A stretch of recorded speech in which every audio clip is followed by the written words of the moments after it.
श्री शिवाय नमस्तुभ्यम, हर हर महादेव। आज मैं आप लोगों के लिए गुरु जी के बताए हुए एकादशी पर किए जाने वाले बहुत ही सरल और बहुत ही अचूक उपाय लेकर आई हूँ। इस वीडियो में आपको 3 से 4 उपाय बताऊंगी ना, और वह उपाय इतने सरल और इतने लाभदायक है ना कि आप लोगों को सारे उपाय कर ही लेने चाहिए। और सबसे पहला उपाय मैं आपको बताने वाली हूँ, तुलसी जी की सूखी हुई लकड़ी से जो हम लोग उपाय करेंगे ना, सबसे बढ़िया उपाय है ये बीमारी के लिए।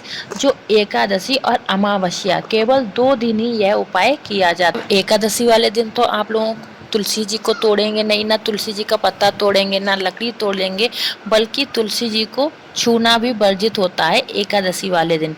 तो आप लोगों को क्या करना है, आप लोगों को आज ही या फिर अगली एकादशी के लिए भी आप लोग यह उपाय समझ सकते हैं। आप लोगों को पहले से ही तुलसी जी के इधर उधर कहीं पे भी आपको सूखी लकड़ी थोड़ी बहुत मिल जाएगी, वह लकड़ी आप लोगों को ले लेनी है।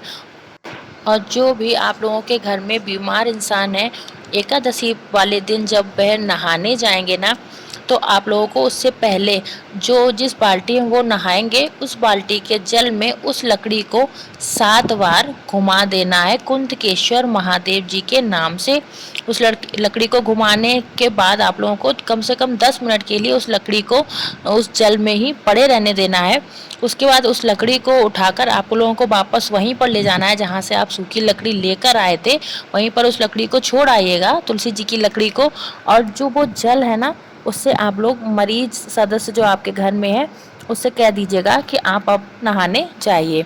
यह जो उपाय है ना तुलसी की लकड़ी के जल का, बहुत ही अचूक उपाय है।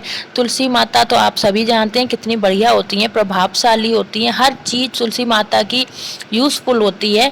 तो यह उपाय भी जो बीमार इंसान है उनके लिए बहुत ही अच्छा उपाय है। चलिए अब बात करते हैं हम लोग अपने इस वीडियो के दूसरे उपाय की, जो कि होने वाला है पीपल के पत्तों के साथ। अब इस उपाय का बेनिफिट क्या है, यह उपाय हम लोगों का खास करके है कर्ज मुक्ति के लिए, या आपके रुपए किसी ने उधार ले रखे हैं, नहीं दे रहे हैं, वापस नहीं कर रहे हैं, तो उसके लिए यह उपाय है। और मुझे नहीं लगता आजकल कोई 10 में से 5 घर 6 घर ऐसे होंगे जिन घरों ने कर्जा ले रखा है, किसी से उधार ले रखा है, लोन ले रखा है, बहुत परेशान है, नहीं चुक रहे हैं रुपए, ब्याज पड़ रही है, कुछ भी हो सकता है। तो उसके लिए कर्ज मुक्ति के लिए यह पीपल के पत्ते का उपाय आप लोगों को एकादशी वाले दिन करना है। अब एक बात का इस बात में आप लोग ध्यान रखिएगा कि एकादशी वाले दिन किसी भी पत्ते को, किसी भी पेड़ के किसी भी पत्ते को तोड़ने से दोष लगता है, ठीक है। तो आप लोगों को यह उपाय कैसे करना है, आप लोगों को पत्ता तोड़ना नहीं है, आप लोग पेड़ के पास जाइएगा, काफ़ी पत्ते आप लोगों को पड़े मिल जाएंगे, वहाँ से आप लोगों को एक पीपल का पत्ता उठा लेना है। उसके बाद हम लोगों को लेना है लाल चंदन। चंदन आप लोगों को किसी भी पूजा स्टोर से बहुत ही आसानी से मिल जाएगा। तो हम लोगों को क्या करना है, जिसने भी आप लोगों के रुपए ले रखे हैं, तो उसका नाम आप लोगों को पीपल के पत्ते पर लिखना है। कुछ भी नाम आप लोग मान लीजिए XYZ, वो आप लोगों को पीपल के पत्ते पर लाल चंदन से लिखना है। और आपके घर के आसपास जो भी नदी तालाब तलैया वगैरह कुछ भी हो, उसमें आप लोगों को तीमान भगवान के नाम से वह पीपल का पत्ता चलते हुए जल में आप लोगों को प्रवाहित कर देना है।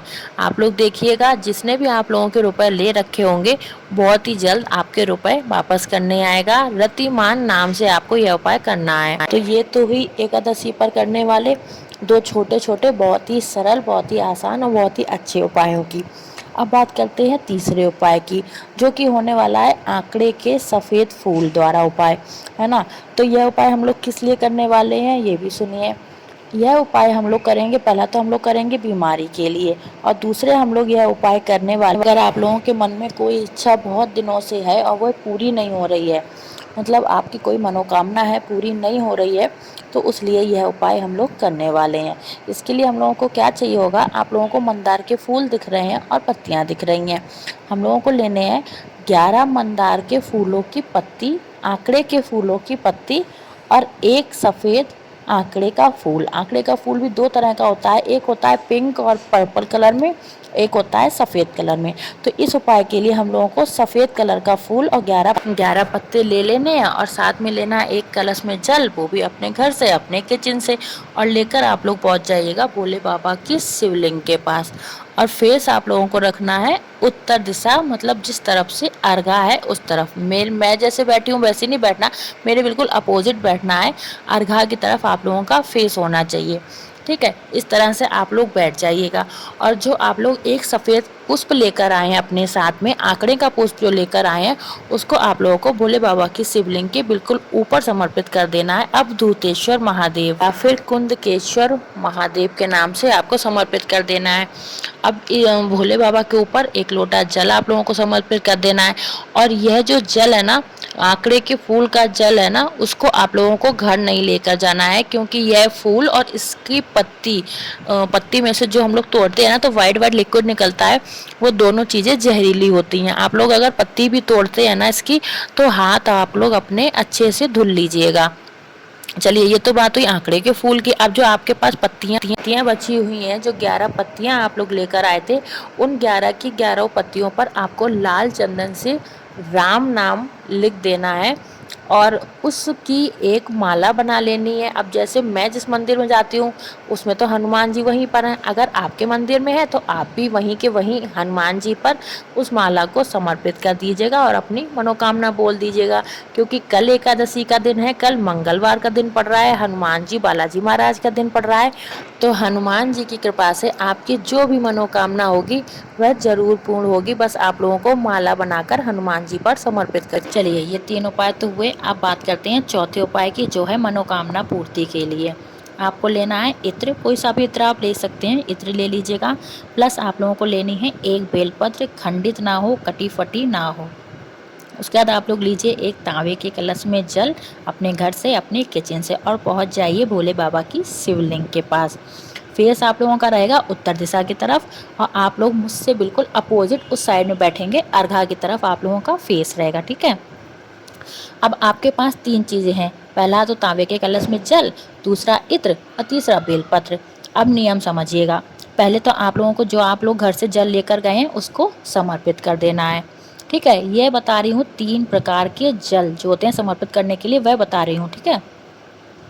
पहले तो आप लोगों को सादा जल समर्पित कर देना है, फिर उसी कलश में आप लोगों को दोबारा जल भरना है और उसमें 2 से 4 बूंद आप लोगों को डालनी है इत्र की।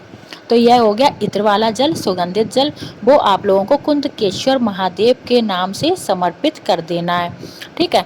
अब जो बेलपत्र आपके पास बची है, अब आप लोग दोबारा उस कलश को भर लीजिए और उसमें एक बेलपत्र डालकर अपने मन में मनोकामना भूल लीजिए और आपको कुछ नहीं करना है, वह जल भी आप लोगों को भोले बाबा पर समर्पित कर देना है। और गुरुजी बताते हैं, शिव महापुराण की कथा में बताया गया है कि यह जो हम लोग एक बेलपत्र डालकर जल समर्पित करते हैं, उसमें हम लोगों को बोलने की ज़रूरत नहीं पड़ती है। जो हम लोगों ने बेलपत्र डाली हुई है जल के कलश में, वो एक बेलपत्र ही बोलती है कि इस इंसान की जो ये जल चढ़ा रहा है, इसकी क्या मनोकामना है, उसको भोले बाबा जी आप पूरी कीजिए। आप लोगों को उपाय ना समझ में आए हों तो आप लोग कमेंट सेक्शन में पूछ लीजिएगा, वीडियो को लाइक कीजिएगा, कमेंट कीजिएगा और अपने रिलेटिव्स में शेयर ज़रूर कीजिएगा, जिससे कि सबको यह एकादशी के उपाय की जानकारी हो सके। श्री शिवाय नमस्तुभ्यं।